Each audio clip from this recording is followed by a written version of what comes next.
अस्सलाम वालेकुम नाजरीन, मेरा जिस्म मेरी मर्ज़ी के साथ मैं हूं हिलाल नजमी और आप देख रहे हैं नाउ न्यूज़ नेटवर्क। जैसा कि हम अपने पिछले प्रोग्राम्स में भी हम डिस्कस कर चुके हैं, स्किन ट्रीटमेंट के हवाले से भी हमने बात की, वाइटनिंग इंजेक्शन के हवाले से भी बात की। और जैसा कि आपको पता है कि हमारे साथ प्रोग्राम में डॉक्टर आदिल आसिफ जैदी, पाकिस्तान के मशहूर मरूफ प्लास्टिक सर्जन और कंसल्टेंट एमडी प्लास्टिक सर्जरी से इनका ताल्लुक़ है। सबसे पहले तो डॉक्टर साहब बहुत शुक्रिया एक बार फिर कि आप हमारे साथ मुआवनत कर रहे हैं इस प्रोग्राम के सिलसिले में। जैसे कि लोगों ने अपना फ़ीडबैक भी दिया और बहुत बेहतरीन फ़ीडबैक आ रहा है माशाल्लाह से। लोग अपने सवालात भी कर रहे हैं और जानना चाह रहे हैं, रब्ता करना चाह रहे हैं। जाहिर सी बात है, अब आजकल जैसे कि लोगों में बड़े बहुत कॉन्शियस हैं अपनी सेहत के हवाले से भी, अपने स्किन के हवाले से भी। तो अस्सलाम वालेकुम डॉक्टर साहब, कैसे हैं, खैरियत से हैं? वालेकुम अस्सलाम। थैंक यू सो मच, आपने हमें दोबारा से प्रोग्राम में मदऊ किया। बिल्कुल। अच्छा, आज का हमारा मौजू है बॉडी कॉन्टोरिंग। तो थोड़ा सा ज़रा सा अगर हम जानना चाहें कि बॉडी कॉन्टोरिंग है क्या, तो क्या बताएंगे आप, क्या कहेंगे? देखिए, जैसे जैसे आपका रूटीन जो भी चलता है और इसमें लोगों के पास जिम जाने का टाइम कम हो जाता है, डाइट का ख्याल रखने का टाइम भी नहीं होता, तो ऐसे में जो एक चीज़ बढ़ती है तो सबसे ज़्यादा पेट बढ़ता है।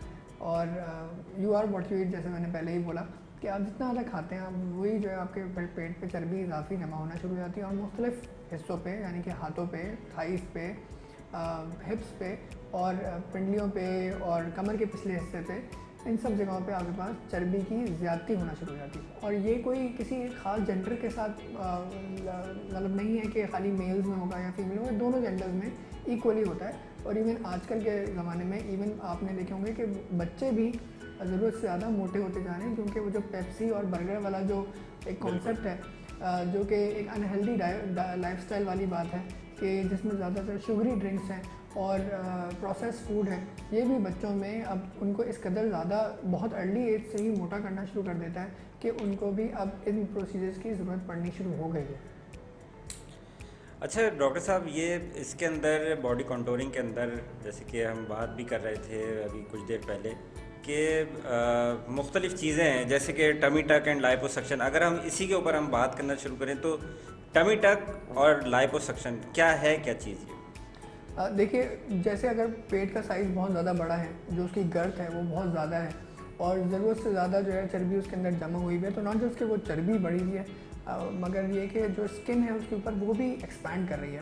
और जैसे एक प्रेग्नेंट खातून का पेट बड़ा होता है, इस तरह से एक नॉन प्रेग्नेंट मर्द या खातून का पेट सिर्फ इसलिए बड़ा हो रहा है कि उसके अंदर चर्बी की इजाफी तादाद जो है मौजूद है और वो ऊपर की स्किन को भी बहुत ज़्यादा बड़ा कर देती है। जब ये एक ख़ास लिमिट से ऊपर चला जाता है और स्किन की इलास्टिसिटी लूज़ कर देती है, और इसकी आपको एक जो हिंट आपको नज़र मिलेगी वो ये है कि जी स्किन पे आपके स्ट्राई बनने शुरू हो जाएंगे, लंबी लंबी लकीरें बनना शुरू हो जाएंगी, और ये जो गैप जंक्शन और टाइट जंक्शन होते हैं उनके टूटने की अलामत होती है कि अब वो इतने ज़्यादा खिंची कि अब बीच में लकीरें पड़ना शुरू हो गई।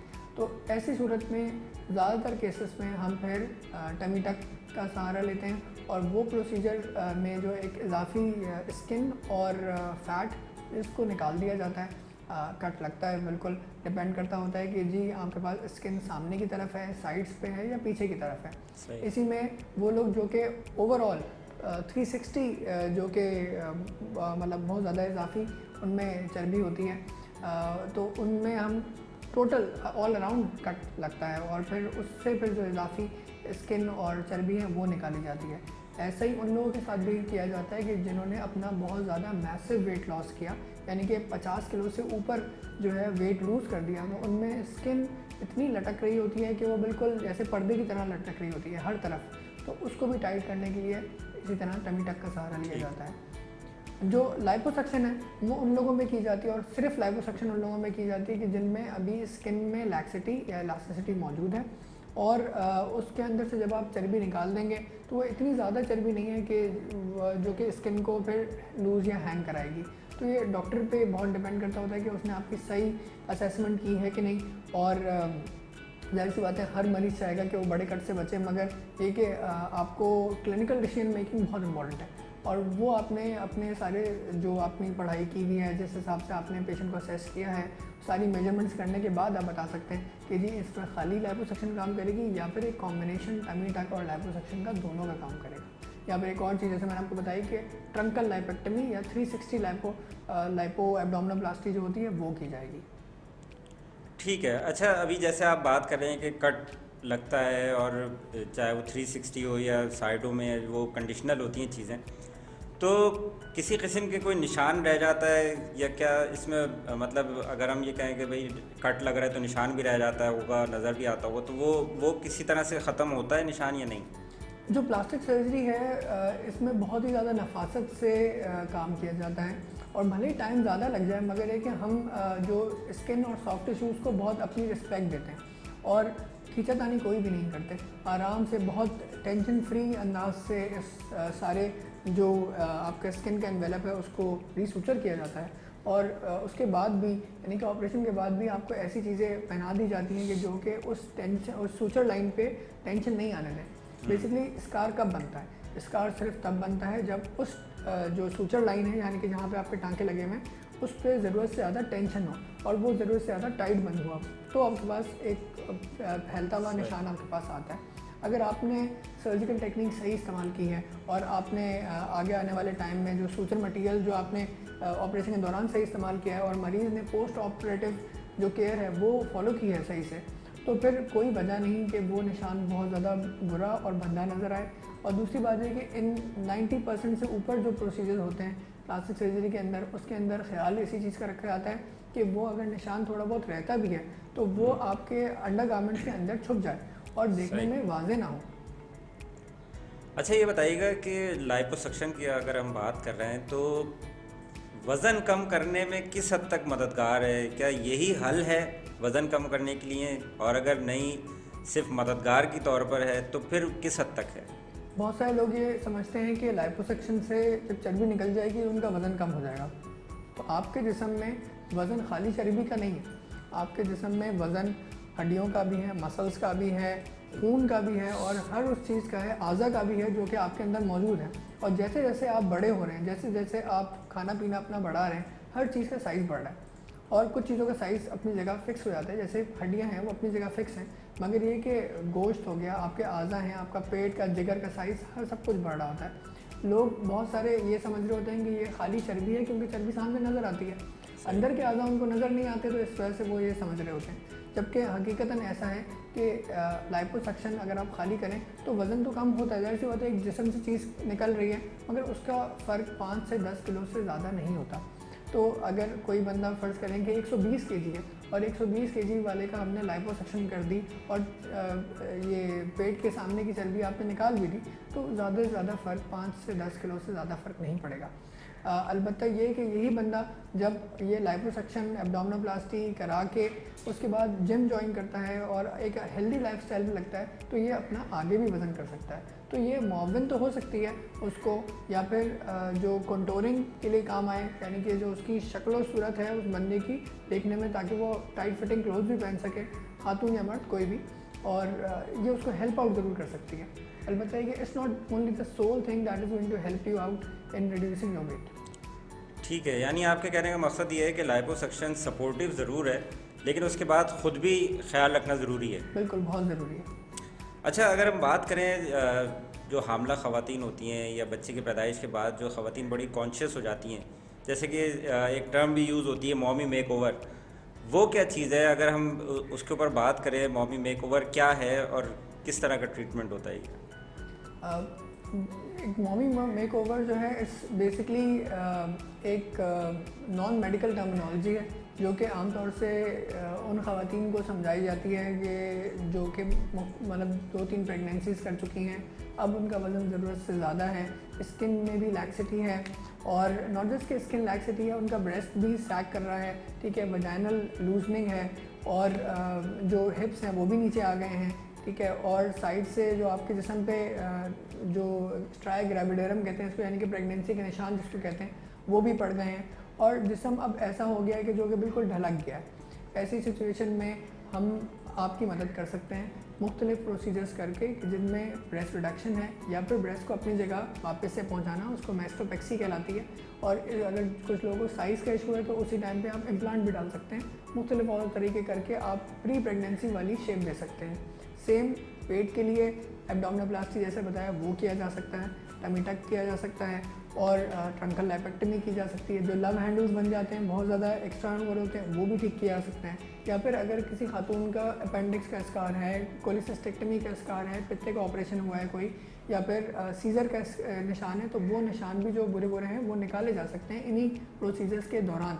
कि आप कट तो लगा ही रहे हैं और तरीके से अगर आप उसको रिपेयर कर दें तो आपके पास निशान भी ना होने के बराबर होते हैं। और बहुत अच्छे वो बहुत एक फ़ाइन स्कार में और एक बुरे स्कार में फ़र्क होता है। एक फ़ाइन स्कार वो स्कार है जो कि देखने में एक कन्वर्जेशनल डिस्टेंस से नज़र नहीं आएगा आपको, और एक बुरा स्कार ऐसा है जो कि दूर से भी नज़र आ जाएगा आपको। इसी तरह से वो लोग जिनके ये ख़वातीन जिनके जो हिप्स हैं वो नीचे सैग कर जाते हैं, इनके लिए भी लोअर बॉडी लिफ्ट के प्रोसीजर्स हैं।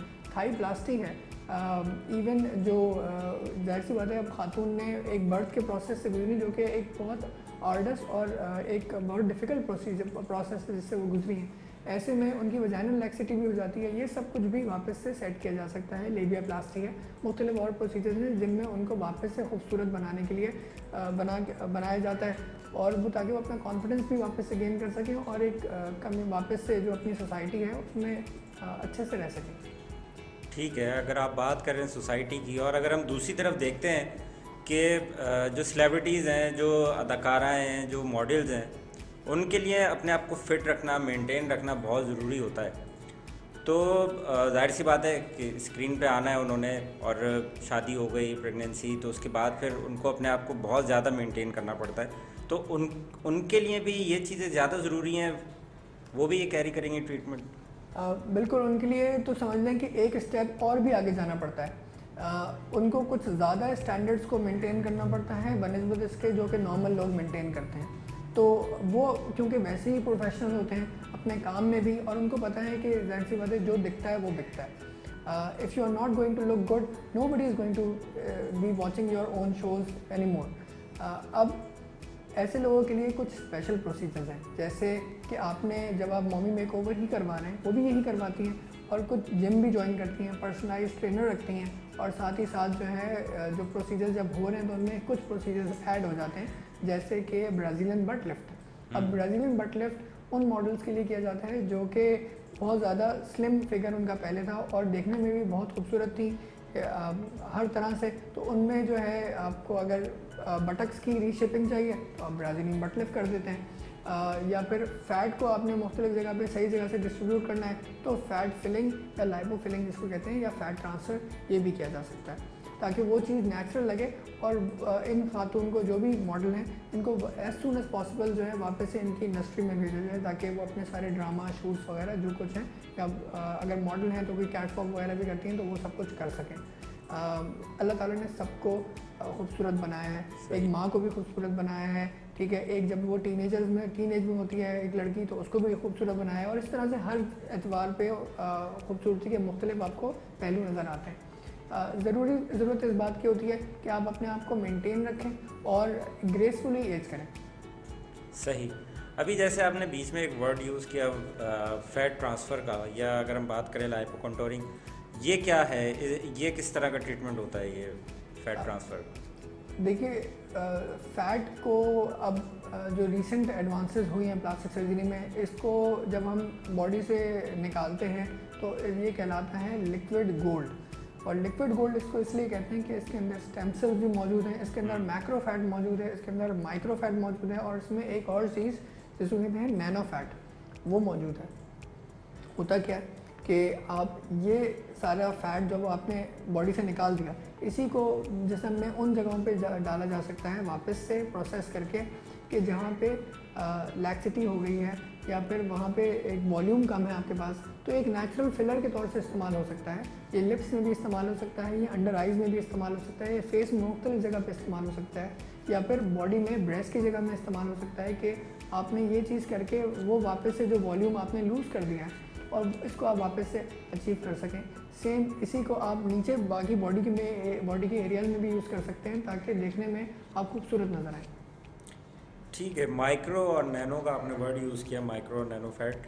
इसी में हम अगर कहें माइक्रो और नैनो फैट ग्राफ्टिंग, या ये टर्म जो है वो कहाँ यूज़ होती है, इसका ट्रीटमेंट किस तरह से होता है? जो माइक्रो फैट है वो फैट है कि जिसको आप उन एरियाज में डाल सकते हैं या वापस से री इंजेक्ट कर सकते हैं कि जहाँ पे आपको बहुत मिनिमल अमाउंट ऑफ फिलिंग की ज़रूरत है। जैसे कि फेस हो गया, जैसे कि हाथ हो गया। आपने अक्सर देखे होंगे कि ख़वातीन जो हैं वो अगर बाकी सब जगह की भी ट्रीटमेंट करवा लें तो वो अपने हाथों से पकड़ी जाती हैं। तो अब हमारे पास अब इसका भी तरीका आ गया कि आप अपने हाथों की जो लाइपो फिलिंग करवा के अपने हाथों को बिल्कुल ऐसे जैसे यूथफुल लुकिंग हैंड्स होते हैं वो बना लेते हैं, और देखने में वो बिल्कुल ऐसे कोई 16 साल 17 साल की लड़की के हाथ होते हैं। एक छोटी सी मिसाल दे रहा हूँ, उस तरह के बन जाते हैं। तो ये माइक्रोफैट का जो है एक एप्लीकेशन है। इसी तरह से अगर आप नैनोफैट की बात करते हैं तो नैनोफैट उस माइक्रोफैट को भी मज़ीद प्रोसेस करने के बाद निकलता है। इसमें सबसे ज़्यादा क्वांटिटी में स्टेम सेल मौजूद होते हैं। नैनोफैट को इस्तेमाल किया जा सकता है उन एरियाज़ के लिए कि जहाँ पे आपको एकदम रिजुविनेशन की ज़रूरत है, बहुत ज़्यादा जो है वो यूथफुल लुकिंग आपने करना है। तो जैसे फेस में यूज़ कर लिया, या फिर आपने उन एरियाज़ में जहाँ पे रेडिएशन डैमेज है, जैसे किसी कैंसर ज़्यादा पेशेंट को शुआएँ लग चुकी हैं और वहाँ पे अब स्किन बिल्कुल आपकी डल हो चुकी है और स्किन में रेडिएशन डैमेज के असरात हैं, तो वहाँ पे आप नैनोफैट को यूज़ करके जो रेडिएशन डैमेज है उसको भी रिवर्स कर सकते हैं। और उसका बेसिस वही है क्योंकि इसके अंदर स्टेम सेल्स मौजूद होते हैं और वो स्टेम सेल्स रेडिएशन डैमेज को रिवर्स कर देते हैं। सही। अच्छा डॉक्टर साहब, एक चीज़ आजकल ख़ास तौर पे लड़कों में, मर्दों में ये 6 पैक्स का बड़ा एक ट्रेंड चला हुआ है, तो क्या किस तरह से अब ये अगर प्लास्टिक सर्जरी की हम बात कर रहे हैं तो ये क्या 6 पैक्स भी बन सकते हैं, और बन सकते हैं तो किस तरह, और क्या वो परमानेंट रहते हैं? देखिए, बहुत सारे ऐसे लोग हैं जो कि जिम जाएंगे और जिम जाके अपनी पूरी मेहनत कर लेंगे, मगर कुछ रेजिस्टेंट फैट सेलुलाइट की सूरत में जिस्म के मुख्तलिफ एरियाज़ पे जम जाएगा और वो नहीं निकल रहा होता, वो चाहे बहुत ज़्यादा कोशिश कर लें। और जो एब्स की बात जब आती है तो ये तो एरिया सबसे ज़्यादा, अगर आप किसी जिम ट्रेनर से भी मालूम करें तो वो आपको बताएगा कि बाकी सब एरिया सबसे पहले बनते हैं और ये एरिया बहुत मेहनत के बाद बनता है। तो इस एरिया को बनाने के लिए हमारे पास सिलेक्टिव लाइपोसक्शन या फिर इसको कहते हैं हम हाई डेफिनेशन लाइपोसक्शन, वो करके हम ये शेप दे सकते हैं कि वो 6 पैक की जैसी शेप नज़र आती है और वो परमानेंट रहती है। आपके पास 20 kg का मार्जिन होता है कि आप अगर 20 kg उसके ऊपर गेन कर लें तब भी वो जो है वो अपनी शेप नहीं खोती। तो ये बहुत अच्छी सी और एक बहुत लेस लेबर इंटेंसिव काम है जो कि क्विकली हो जाता है और इसमें कोई बड़े कट्स भी नहीं लगते। बहुत छोटे 5 मिलीमीटर के 2-3 कट्स लगते हैं और जिनसे ये सारा कुछ हो जाता है। तो जिसम पे कोई बड़े कट्स आते नहीं, ना कोई स्कार आता है और बहुत अच्छा और बहुत ही समझ लें आजमूदा प्रोसीजर है जो कि ना कि सिर्फ मेल बल्कि फ़ीमेल भी अब करवा रही हैं। अच्छा ये बताएं, जिस्म में अगर कोई 6 पैक्स बनवाता है और उसकी बॉडी उस तरह की है ही नहीं कि जैसे एक बॉडी बिल्डर और एक जो जिम जा रहा होता है, एक्सरसाइज कर रहा होता है, वर्कआउट कर रहा होता है, तो जाहिर सी बात है उसके मसल्स और भी बने हुए। लेकिन एक नॉर्मल आदमी अगर कहता है कि भाई मेरे 6 पैक्स बना दें, यानी मैं अपनी बात करूं कि मैं इस जिसामत में कहूँ कि मेरे 6 पैक्स बना दें, तो वो कुछ अजीब मैचिंग नहीं होगी, कुछ डिसऑर्डर सा नहीं लगेगा डॉक्टर साहब? बिल्कुल ऐसा ही होता है कि हमारे पास जब भी कोई पेशेंट आता है तो हम उसको हॉलिस्टिक अप्रोच यानी कि ऊपर से नीचे तक जिसमें सब चीज़ें इंक्लूड होती हैं उसको देखते हुए कोई भी ट्रीटमेंट रेकमेंड करते हैं। हम कोई भी आइसोलेटेड ट्रीटमेंट रेकमेंड आप कभी भी नहीं करेंगे। मिसाल के तौर पे जब हम फेस का काम करते हैं तो हम नेक का काम साथ में ही कर देते हैं क्योंकि हमें पता होता है कि वो चीज़ इसके साथ कॉम्बिनेशन में नज़र आती है। आप जैसे आपको एक पिछले प्रोग्राम में मैंने बताया था कि आप डॉक्टर को गाइड नहीं करते कि उसको क्या ट्रीटमेंट करना है, जब बल्कि डॉक्टर को फ्री हैंड देते हैं कि आप अपनी प्रॉब्लम ला के बताते हैं, वो देख के आपको मुआयना करके आपसे हिस्ट्री लेके उसके बाद आपको एक ट्रीटमेंट प्लान बताता है कि जो कि हो सकता है कि आपके लिए हो और हो सकता है आपके लिए ना हो। तो अगर वो चीज़ आपको डॉक्टर डिसुएड कर रहा है, उससे दूर ले जा रहा है, तो फिर उस पर इंसिस्ट नहीं करना चाहिए। दूसरा ये कि जैसे सिक्स पैक्स आपके बन गए और उसके बाद फिर आपको बाकी चीज़ें भी तो फिर करवानी पड़ेंगी, क्योंकि आप किस किस चीज़ के लिए आपको प्लास्टिक सर्जरी कराएंगे। ज़रूरी है कि पहले से जिम जाएं, जिम जाके अपना वेट लूज़ करें और जितना वेट लूज़ होता है या बॉडी शेप में आती है वो कर लें, और उसके बाद जो एरिया थोड़ा बहुत बचता है आपका, उस पर आप जो है ज़रूर प्लास्टिक सर्जरी आगे करवाएं, जो आपको हेल्प आउट कर सकती है। तो ये तो डॉक्टर साहब मेरे लिए तो बड़ा मसला हो गया कि मुझे अब अगर सिक्स पैक्स बनवाने तो पहले मुझे जिम जाना पड़ेगा, पहले अपने दीगर जो मसल्स है उनको बनाना पड़ेगा और फिर उसके बाद जो है वो आपके पास आके सिक्स पैक्स बनवाने पड़ेंगे। क्या कहेंगे? बिल्कुल ऐसा ही है। कोई भी चीज़ आइसोलेशन में जो है वो जैसे आपको बताया था शुरू में बात की, किसी भी चीज़ की ज़्यादती जो होती है वो फिर पॉइजनस हो जाती है। तो ये भी आप अगर सिर्फ एक चीज़ बनवा लेंगे तो बाकी चीज़ें आउट ऑफ प्लेस नज़र आएंगी। तो बेहतर होता है कि आप पहले डाइट से, एक्सरसाइज से अपने आप को एक नॉर्मल BMI तक ले आएँ। नॉर्मल BMI तकरीबन समझने कि 20 से 25 के दरमियान होता है। अगर उससे फ़र्ज़ करें कि 27-28 भी है तो उसको भी किया जा सकता है, मगर 30 अबव BMI को अगर हम सिक्स पैक बनाने जाएंगे तो फिर कोई फ़ायदा नहीं है ना। जो खूबसूरती हम प्लास्टिक सर्जरी से लाना चाहते हैं वो आ नहीं सकेगी। तो नाजरीन, सिक्स पैक्स के लिए ज़रूरी ये है, जैसा कि डॉक्टर साहब ने बताया, कि सबसे पहले चीज़ तो निहारी और पाए को अवॉइड करें, उसके बाद जिम ज्वाइन करें, वर्कआउट करें, अपने जिस्म को बनाएं और फिर उसके बाद डॉक्टर साहब से रुजू करें ताकि आप और मज़ीद खूबसूरत और स्मार्ट नज़र आएँ। बहुत अच्छी गुफ्तगू रही डॉक्टर साहब, बहुत शुक्रिया आपका। नाजरीन, हम मुख्तलिफ़ प्रोग्राम्स में मुख्तलिफ़ टॉपिक्स के ऊपर हम बात करते रहेंगे और अगर आप हमसे रब्ता करना चाहते हैं, डॉक्टर साहब से रब्ता करना चाहते हैं, राय लेना चाहते हैं, अपना फ़ीडबैक देना चाहते हैं तो कमेंट्स में और इनबॉक्स भी कर सकते हैं। और साथ साथ हम डॉक्टर साहब के पेज का हम को मेंशन भी कर रहे हैं डिस्क्रिप्शन में, तो आप वहाँ पे भी रब्ता कर सकते हैं। तो अपने फ़ीडबैक से ज़रूर हमें आगाह करते रहें, अपने सवालात भेजें ताकि हम उन चीज़ों को हम डिस्कस भी करें। अगले प्रोग्राम तक के लिए दीजिए इजाज़त। मेरा जिस्म मेरी मर्ज़ी के साथ दोबारा हाजिर होंगे। अल्लाह हाफ़िज़।